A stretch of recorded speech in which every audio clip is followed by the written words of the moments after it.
नमस्कार, स्वागत है आपका। आप देख रहे हैं द न्यूज और मैं रानी गुप्ता आपके साथ। प्रधानमंत्री नरेंद्र मोदी इस वक्त चित्रकूट के दौरे पर हैं और यहां पर उन्होंने मंदिर में दर्शन पूजन भी किया। बता दें कि भगवान राम की तपोभूमि चित्रकूट में प्रधानमंत्री नरेंद्र मोदी ने तुलसी पीठ के जगत गुरु राम भद्राचार्य से मुलाकात की और इस दौरान जगत गुरु राम भद्राचार्य ने कहा कि प्रधानमंत्री मोदी ने देश का 9 वर्षों में कायाकल्प कर दिया और पीएम मोदी मेरे मित्र हैं। आपको बता दें कि पीएम मोदी से मुलाकात के दौरान जगत गुरु राम भद्राचार्य काफी भावुक भी नजर आए। उन्होंने मिलते ही प्रधानमंत्री मोदी को गले लगाया। इसके बाद पीएम उन्हें उनके आसन तक ले गए और उन्हें बैठने में मदद की। इसी के साथ ही पीएम मोदी ने जगत गुरु के आशीर्वाद भी लिए। आपको बता दें कि प्रधानमंत्री नरेंद्र मोदी ने तुलसी पीठ के जगत गुरु राम भद्राचार्य के साथ 3 पुस्तकें अष्टाध्यायी भाष्य, रामानंदाचार्य चरितम और भगवान श्री कृष्ण की रासलीला का विमोचन किया है। बता दें कि ये वही जगत गुरु राम भद्राचार्य हैं जिनके ऐतिहासिक गवाही से राम मंदिर का जो पूरा का पूरा केस चल रहा था वो एक अलग ही मोड़ पर आ गया और आज अयोध्या में श्री राम जन्मभूमि का निर्माण कार्य चल रहा है और इसकी बकायदा अब मुहूर्त भी सामने आ गया है कि 22 जनवरी 2024 को रामलला का गर्भगृह में स्थापना किया जाएगा। बता दें कि मुलाकात के बाद जगत गुरु राम भद्राचार्य कहा कि जिस तरीके से सांसारिक जीवन में कई सारे मित्र होते हैं तो मेरे 2 ही मित्र हैं, एक नरेंद्र भाई मोदी, ये कोई चाटुकारिता नहीं, और इसी के साथ ही अलौकिक मित्र श्री कृष्ण हैं। साथ ही उन्होंने कहा कि नरेंद्र मोदी जी ने देश की कायाकल्प 9 वर्षों में बदल दी है। कौन कल्पना कर सकता था कि चंद्रयान 3 चांद के दक्षिणी ध्रुव पर पहुंच जाएगा। कौन कल्पना कर सकता था कि धारा 370 हटाया जाएगा। साथ ही उन्होंने यह भी कहा कि रामचरितमानस को राष्ट्र ग्रंथ बनाए जाने की मांग भी रख दी। सुनिए किस तरीके से जगत गुरु राम भद्राचार्य न सिर्फ मोदी सरकार की तारीफ कर रहे हैं बल्कि उनके द्वारा जो काम किए गए हैं उनको भी ऐतिहासिक करार दिया है। मैं आपका मित्र हूं, ये भगवान ने सामर्थ्य दिया। 1 घंटे में आज भी मैं 100 श्लोक बना पाता हूं, 1 घंटे में। मेरे 2 मित्र हैं। सांसारिक दृष्टि में लोक में मेरे मित्र हैं नरेंद्र भाई मोदी। ये कोई चाटुकारिता नहीं। भारत के यशस्वी प्रधानमंत्री नरेंद्र भाई मोदी और अलौकिक मित्र हैं भगवान श्री कृष्ण, मेरे अभिन्न मित्र। भारत के यशस्वी प्रधानमंत्री जिन्होंने 9 वर्षों में भारत की काया बदल डाली। कौन कल्पना कर सकता था कि हम चंद्रमा के दक्षिण ध्रुव पर चले जाएंगे। कौन कल्पना कर सकता था। इलेक्शन कमीशन से मैंने पूछ लिया है 370 हट जाएगी। कौन कल्पना कर सकता था ट्रिपल तलाक समाप्त होगा। कौन कल्पना कर सकता था कि महिला आरक्षण विधेयक पास होगा। ऐसे यशस्वी प्रधानमंत्री मेरे, भले वो मुझे गुरुजन कहे पर वो मेरे मित्र हैं। मैं उन्हें मित्र ही मानता हूं और मित्र ही मानता रहूंगा। मित्रम प्रीति रसायनम नयनः। इन 3 ग्रंथों का आज आप लोकार्पण करेंगे। यही मेरा सारस्वत सम्मान है और सबसे बड़ा सम्मान है। मेरी कल्पना में या मेरी भावना में यह है कि मेरे सामने दो लोग हों, भगवान राम और भारत माता। तो मोदी जी, पहले मैं भारत माता को प्रणाम करूंगा, फिर भगवान को। एक वाक्य और बोलकर मैं दूंगा समय। मैं देख रहा हूं समय हो रहा है। भारत क्या है लोग समझ नहीं पाए। भारत शब्द 3 शब्दों को मिलकर बना है, भ, आ और रत। भ माने भगवान, आ माने आदर और रा माने रत, प्रेम। जिस देश पर भगवान का आदर भी है और प्रेम भी है, उसको कहते हैं भारत। भरतानाम भक्ति ही भारतम। तीन भरतों के भजन भक्ति का जो आश्रय है, ऋषभ पुत्र भरत, शकुंतला दुष्यंत पुत्र भरत और दशरथ कैकेयी पुत्र भरत, इन तीनों का जहां आदर है, उस देश का नाम है भारत। उसी भारत को हम अब 25 वर्षों में विकसित भारत बनाने जा रहे हैं। बहुत जल्दी 5वीं अर्थव्यवस्था से बन गया, हम बहुत जल्दी 3 अर्थव्यवस्थाओं में भारत को देखने जा रहे हैं। और यह श्रेय मेरे मित्र को जाता है। मैं बहुत प्रसन्न हूं। समय नहीं है, बोलता बहुत, पर समय नहीं है। आज आपको प्राप्त कर, मुख्यमंत्री और राज्यपाल को और सभी समागतों को प्राप्त कर मैं प्रसन्न हूं। विद्वान का सब कुछ होता, उसकी सरस्वती का सम्मान।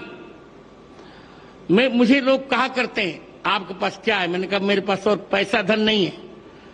धन तो क्षणभंगुर होता है और लोग चमत्कार में विश्वास करते हैं, पर मित्र, मैं चमत्कार में विश्वास नहीं करता। मैं केवल शास्त्र में विश्वास करता हूं। अभी मोदी जी ने कहा वजन घटाइए, मैंने कहा क्या करूं? प्रतिदिन 2 लाख राम नाम का जप करता हूं, फिर लिखता पढ़ता, मुझे समय ही नहीं मिलता कि मैं और कुछ करूं। अभी रामचरितमानस के 9 खंड मुझे लिखने हैं। 9 खंड में रामचरितमानस मुझे लिखना, इसकी व्याख्या लिखनी है। और मैंने यही कहा प्रधानमंत्री जी से, जो अभी यहां नहीं कहूंगा, आप किसी भी प्रकार रामचरितमानस को ही राष्ट्र ग्रंथ होना चाहिए। जय श्री राम, जय भारत, भारत माता की, भारत माता की, भारत माता की। वंदे वंदे वंदे, जय श्री राम। आपको बता दें कि इस दौरान जगत गुरु रामभद्राचार्य ने आगे ये भी कहा कि मुझे अब आंख नहीं चाहिए, मुझे भारत में बार बार जन्म चाहिए। मैंने अब तक 230 पुस्तकें लिखी, जिसमें से पीएम मोदी 3 का लोकार्पण करने जा रहे हैं। उन्होंने आगे कहा कि रामचरितमानस को ही राष्ट्र ग्रंथ होना चाहिए। बता दें कि वहीं जगत गुरु रामभद्राचार्य से आशीर्वाद लेने के बाद पीएम मोदी ने कहा कि नमो राघवाय, मैं चित्रकूट की पावन भूमि को प्रणाम करता हूं। आज मुझे संतों का आशीर्वाद मिला। जगत गुरु रामभद्राचार्य जी का मुझे प्रेम मिलता रहता है। जगत गुरु जी के पुस्तकों के विमोचन करने का मौका मिला। मैं इन पुस्तकों को जगत गुरु जी का आशीर्वाद मानता हूं। इस दौरान पीएम मोदी ने यह भी कहा कि जिस राम मंदिर के लिए आपने इतना ज्यादा योगदान दिया, वो राम मंदिर भी अयोध्या में बनकर तैयार हो रहा है। साथ ही पीएम मोदी ने किस तरीके से जगत गुरु रामभद्राचार्य को लेकर के उनके रिश्तों के बारे में बातें कही और उनकी तारीफ की, सुनिए। नमो राघवाय। हम सबको आशीर्वाद देने के लिए उपस्थित पूजनीय जगत गुरु श्री रामभद्राचार्य जी, यहां पधारे हुए सभी तपस्वी वरिष्ठ संतगण, मेरा सौभाग्य है आज पूरे दिन मुझे अलग अलग मंदिरों में प्रभु श्री राम के दर्शन का अवसर मिला और संतों का आशीर्वाद भी मिला है। विशेषकर जगतगुरु रामभद्राचार्य जी का जो स्नेह मुझे मिलता है, वो अभिभूत कर देता है। सभी श्रद्धेय संतगण, मुझे खुशी है कि आज इस पवित्र स्थान पर मुझे जगत गुरु जी की पुस्तकों के विमोचन का अवसर भी मिला है। अष्टाध्यायी भाष्य, रामानंदाचार्य चरितम और भगवान कृष्ण की राष्ट्रलीला, ये सभी ग्रंथ भारत की महान ज्ञान परंपरा को और समृद्ध करेंगे। मैं इन पुस्तकों को जगत गुरु जी के आशीर्वाद का एक और स्वरूप मानता हूं। आप सभी को मैं इन पुस्तकों के विमोचन पर बधाई देता हूं। मेरे परिवारजनों, अष्टाध्यायी भारत के भाषा विज्ञान का, भारत की बौद्धिकता का और हमारी शोध संस्कृति का हजारों साल पुराना ग्रंथ है। कैसे एक एक सूत्र में व्यापक व्याकरण को समेटा जा सकता है, कैसे भाषा को संस्कृत विज्ञान में बदला जा सकता है, महर्षि पाणिनि की हजारों वर्ष पुरानी रचना इसका प्रमाण है। आप देखेंगे दुनिया में इन हजारों वर्षों में कितनी ही भाषाएं आई और चली गई। नई भाषाओं ने पुरानी भाषाओं की जगह ले ली, लेकिन हमारी संस्कृत आज भी उतनी ही अक्षुण्ण, उतनी ही अटल है। संस्कृत समय के साथ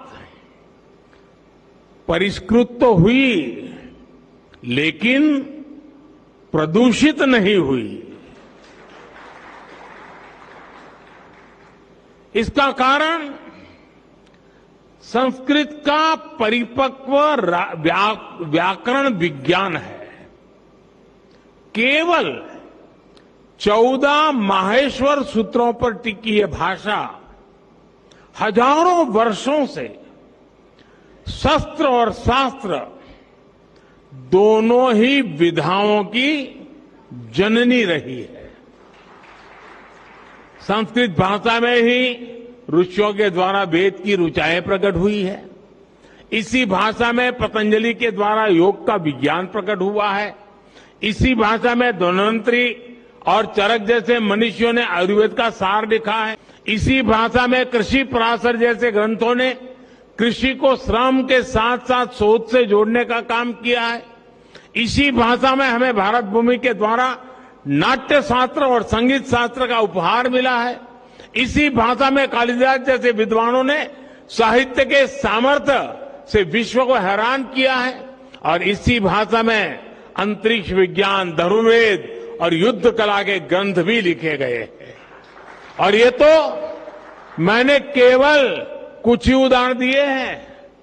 ये लिस्ट इतनी लंबी है कि आप एक राष्ट्र के तौर पर भारत के विकास का जो भी पक्ष देखेंगे, उसमें आपको संस्कृत के योगदान के दर्शन होंगे।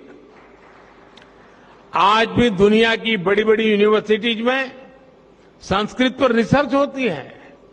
अभी हमने ये भी देखा है कि कैसे भारत को जानने के लिए लिथुआनिया देश की राजदूत ने भी संस्कृत भाषा सीखी। यानी संस्कृत का प्रसार पूरी दुनिया में बढ़ रहा है।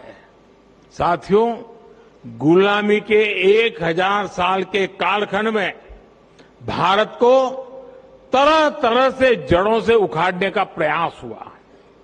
इन्हीं में से एक था संस्कृत भाषा का पूरा विनाश।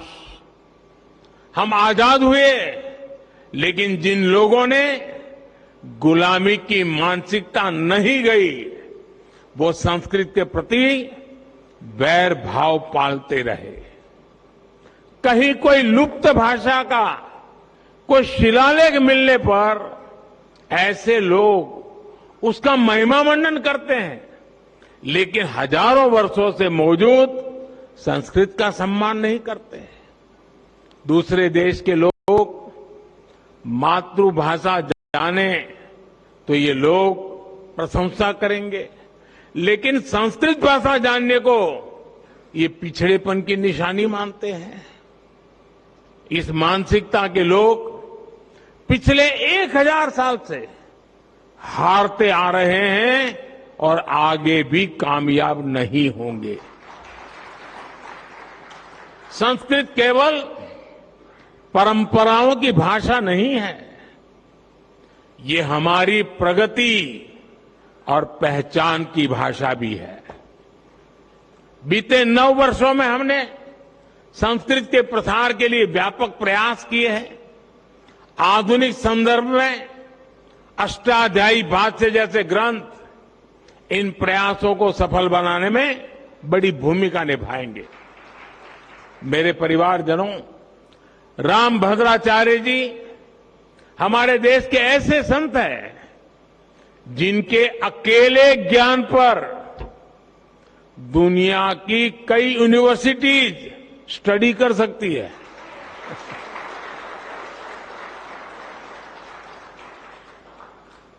बचपन से ही भौतिक नेत्र न होने के बावजूद आपके प्रज्ञा चक्षु इतने विकसित हैं कि आपको पूरे वेद वेदांग कंठस्थ है। आप सैकड़ों ग्रंथों की रचना कर चुके हैं। भारतीय ज्ञान और दर्शन में प्रस्थानत्रयी को बड़े बड़े विद्वानों के लिए भी कठिन माना जाता है। जगत गुरु जी उनका भी भाष्य आधुनिक भाषा में लिख चुके हैं। इस तरह का ज्ञान, ऐसी मेधा व्यक्तिगत नहीं होती, ये मेधा पूरे राष्ट्र की धरोहर होती है।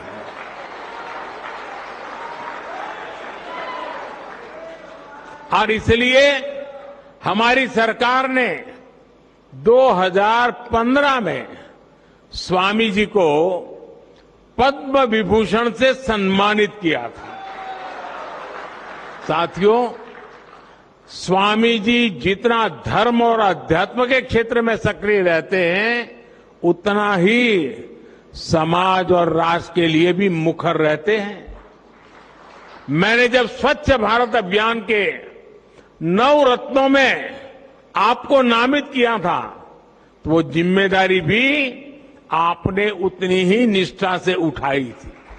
इसी भावना को प्रकट करते हुए मैं हृदय से आप सबका बहुत बहुत धन्यवाद करता हूं।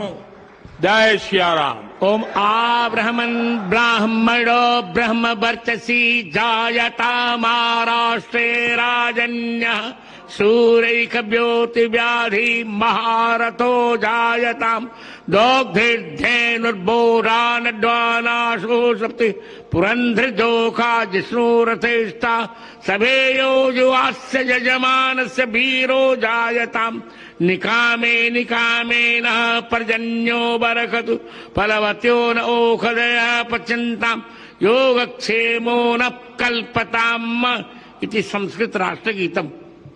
धन्यवाद माननीय प्रधानमंत्री जी। माननीय प्रधानमंत्री जी, आपने पूज्य गुरुदेव के समग्र व्यक्तित्व को आप बड़ी गहराई से जान रहे हैं। आपने अपने भाषण में उसे रेखांकित भी किया। हम सभी, और आपने कहा कि 2015 में आपने पूज्य गुरुदेव के इस समग्र व्यक्तित्व का मूल्यांकन करके पद्म विभूषण सम्मान भी से उन्हें सम्मानित किया। हम सभी सभासद और हमारे देश की करोड़ों जनता आपसे निवेदन करती है कि ऐसी विलक्षण विभूति जो इस परिस्थिति में रहकर के जिसने विश्व जनमानस को मतलब 230 ग्रंथ अद्भुत, और आज जिन 9 ग्रंथों का लोकार्पण हुआ, एक सूत्र में बड़े बड़े पंडितों को पसीना आता है व्याख्या करने में, उसकी 9000 पेजों में व्याख्या प्रस्तुत करके जो एक लोकोत्तर कार्य किया है, उनके समग्र सामाजिक सेवा, समग्र आध्यात्मिक साधना और उनकी सारस्वत साधना का मूल्यांकन करते हुए उन्हें भारत के सर्वोच्च सम्मान से सम्मानित किया जाना चाहिए। ऐसा हम सभी सभासद और हमारे देश की जनता आपसे विनती करती है। इन्हीं शब्दों के साथ आपके प्रति बहुत बहुत आभार। धन्यवाद।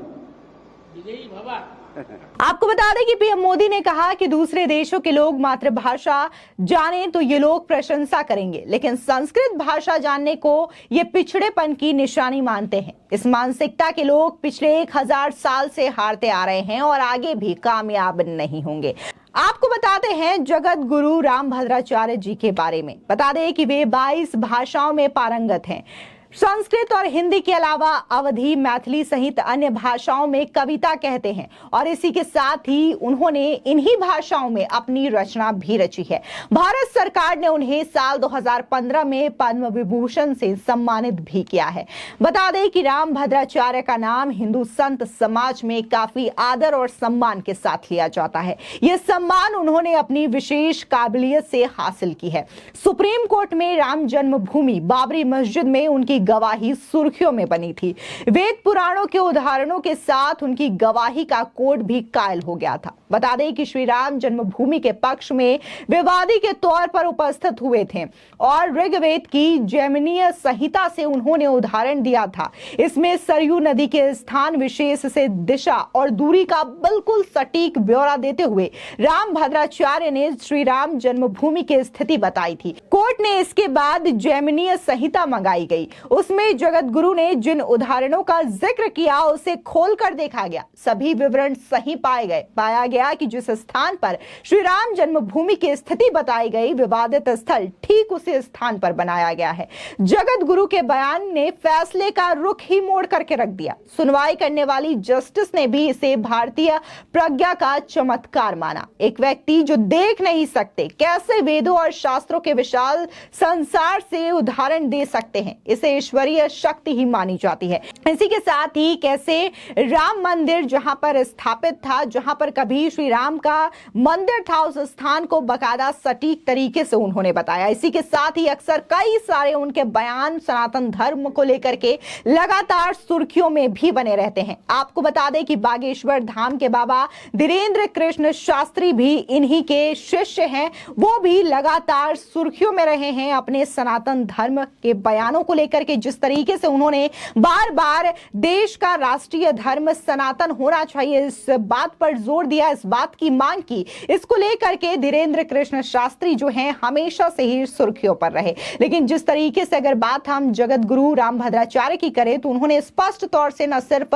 प्रधानमंत्री नरेंद्र मोदी को अपना मित्र करार दिया, बल्कि यह भी कहा कि साल 2024 में एक सनातन प्रेमी को ही देश का पीएम बनाए जाना बेहद जरूरी है। कहीं ना कहीं राम मंदिर में हजारों भक्तों ने, हजारों कारसेवकों ने अपना योगदान दिया है और इन्हीं योगदानों में से एक जगत गुरु रामभद्राचार्य का भी योगदान एक है। इसलिए उन्हें भी इस उद्घाटन समारोह में निमंत्रण दिया गया है, जिस तरीके से प्रधानमंत्री मोदी को भी निमंत्रण दिया गया है। फिलहाल इस पूरे मामले को लेकर के आपकी क्या राय है, हमारे कमेंट सेक्शन में जरूर बताएं। धन्यवाद।